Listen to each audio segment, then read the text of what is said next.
იყენებს თუ არა საქართველოს საჰაერო სივრცეს რუსული სამხედრო ავიაცია და ნებართვით თუ უნებართვოდ. შესაბამის უწყებებს დღეს გავრცელებულ ინფორმაციებზე კომენტარი არ გაუკეთებიათ.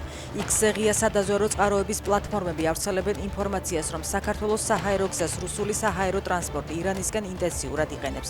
წერს ხატია დეკანოიძე. საუბარია Il-76-ის თვითმფრინავებზე, რომლითაც ირანში მიმდინარე საპროტესტო აქციების ფონზე თეირანში რუსეთიდან ტვირთი ჩაიტანეს. ტრამპის გაფრთხილების პასუხად, რომ თუ ირანი მომიტინგეებს ესვრის ამერიკა ჩაერევა, ირანის უშიშროების საბჭოს მდივანი იმუქრება. ამერიკამ ყურადღება უნდა მიაქციოს საკუთარი ჯარისკაცების უსაფრთხოებას, წერს ალი ლარიჯანი. უკრაინის პრეზიდენტის ადმინისტრაციის ახალ უფროსად კირილ ბუდანოვი დაინიშნა. ზელენსკიმ მას უკვე მისცა პირველი დავალებები, რაც ძირითადად სამშვიდობო მოლაპარაკებებში უსაფრთხოების საკითხებზე ყურადღების გამახვილებას უკავშირდება.